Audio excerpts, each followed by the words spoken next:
સ્વામિનારાયણ બ્રહ્મ સ્વરૂપ પ્રમુખ સ્વામી મહારાજ જીવન ચરિત્ર ભાગ 12 આજનું વાંચન શાંતિના સરવાળાનું ગણિત તારીખ 16/5ની સાંજે શરૂ થનારા ભૂમિ ભ્રમણના વ્યાયામ પૂર્વે સ્વામીશ્રીની નાડીનું પરીક્ષણ થયું.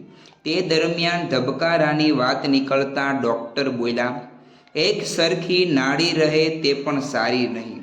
આપણે બેઠા હોઈએ ત્યારે ધબકારા ઓછા અને ચાલીએ ત્યારે વધવા જોઈએ, પણ પેસમેકર મૂકીએ તો ધબકારા એક સરખા રહે.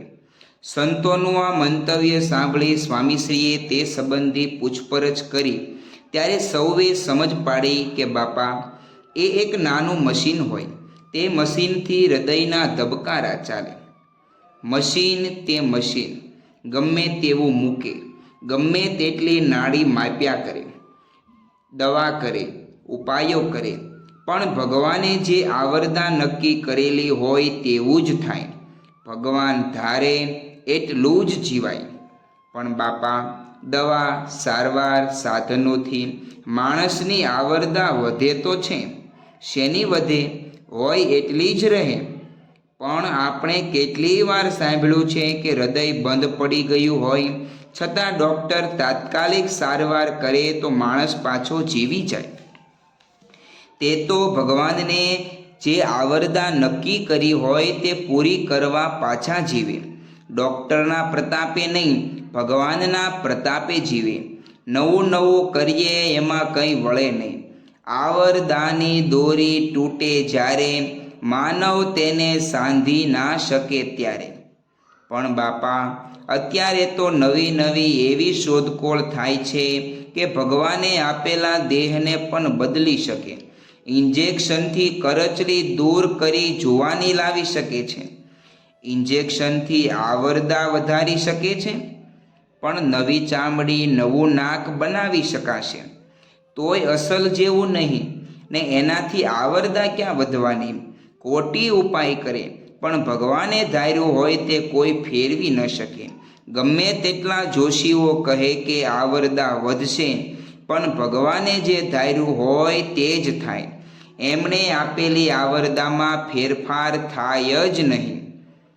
પણ પહેલાં આવરદા 1,00,000 વર્ષની હતી, પછી 10,000 વર્ષની થઈ, પછી 1000 ને અત્યારે 100 વર્ષ. એમ ભવિષ્યમાં 200 વર્ષની થાય ને? એ આવરદા નક્કી કોણ કરે છે? તમે કે હું નક્કી નથી કરી શકતા, એ ભગવાન નક્કી કરે છે.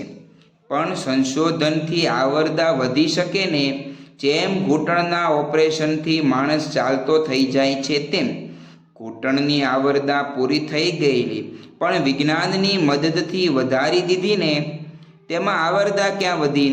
તે ગમે તેટલું ચાલે, પણ ભગવાને નક્કી કર્યું હોય તેટલું જ લાંબુ તેનું ચાલશે.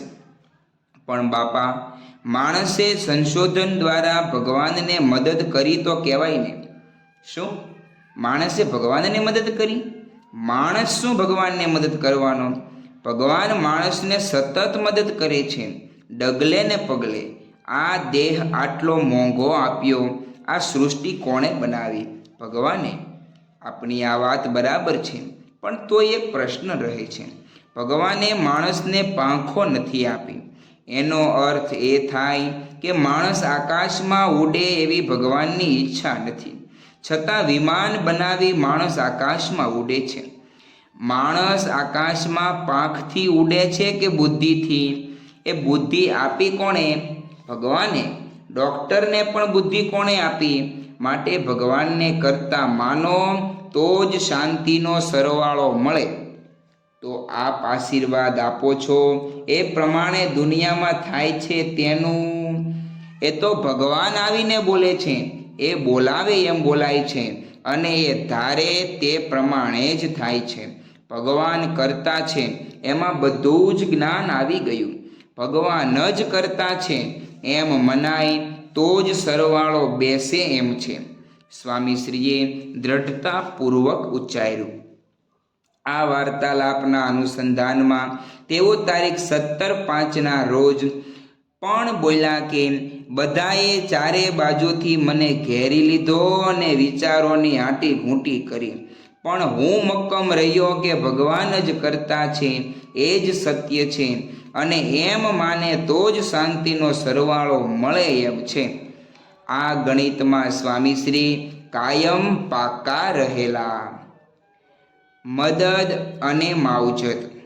તારીખ 17/5ના રોજ ઉગેલી વૈશાખી પૂર્ણિમાની સવારના પહોરમાં જ 5,500 પદયાત્રીઓએ સુરતના મંદિર પરિસરને છલકાવી દીધું.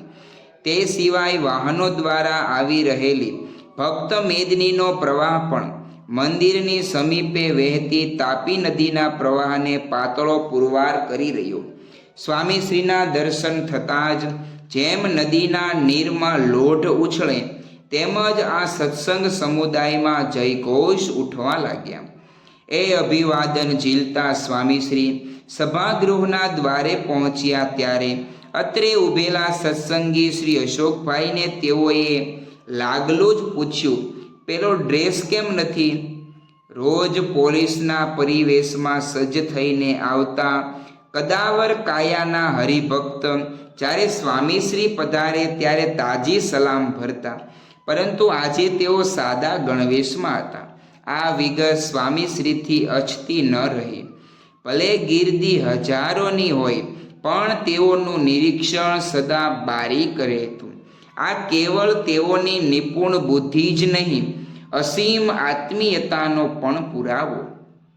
તેથી જ તો તેઓએ બીમારીના કારણે રોજ માસ્ક પહેરીને ઊભા રહેતા હરિભક્ત શ્રી દીપક જરીવાલાને પણ ખુલ્લા મોંએ જોતા તરત જ પૂછ્યું, પેલો કેમ બાંધ્યું નથી?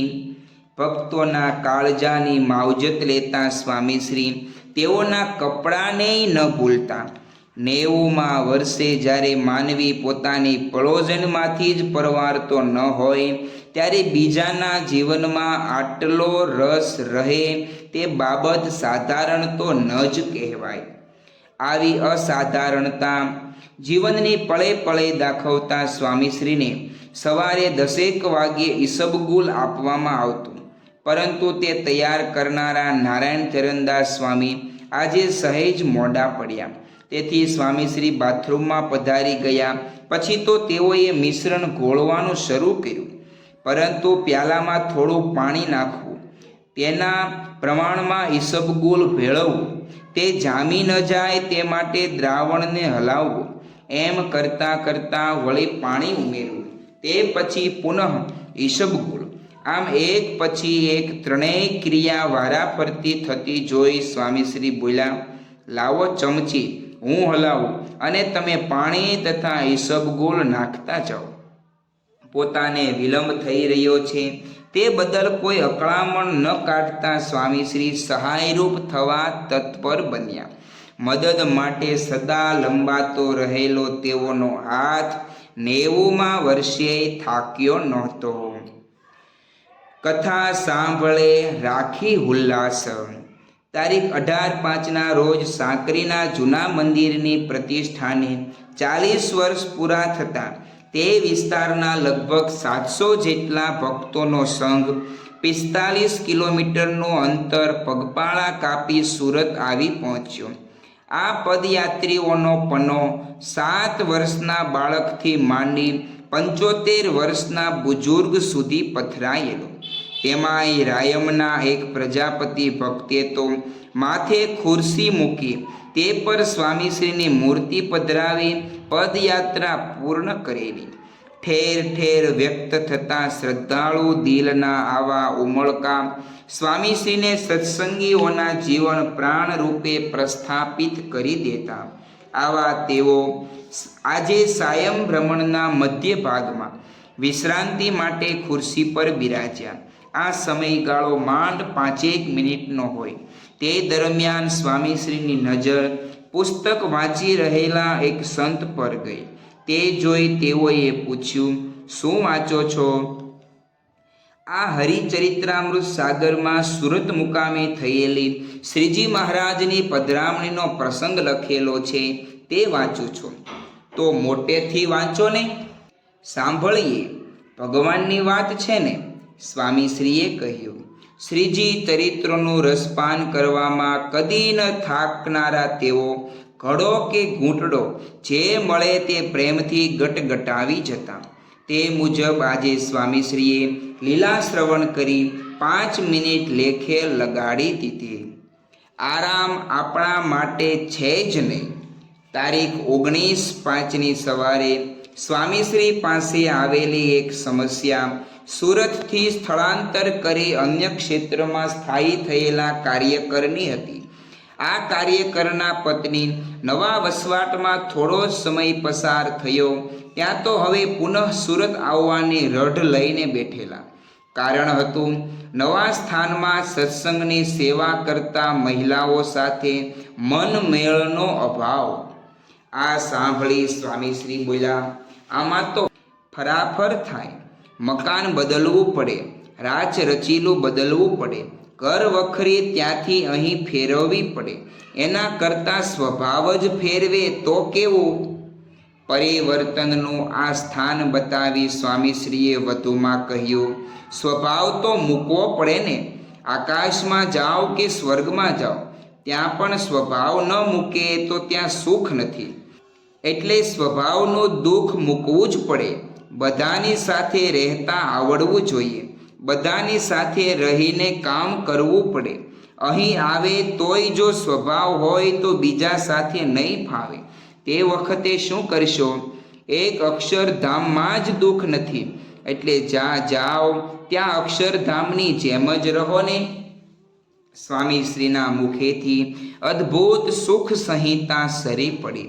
તે સૌને સિદ્ધ કરાવતા અહર્નિશ વિચરતા તેઓ તારીખ 20/5ની સવારે પૂજા વિધિ બાદ મંચની ધારે આવી ભક્તો પર અમી દ્રષ્ટિ વેરી રહેલા.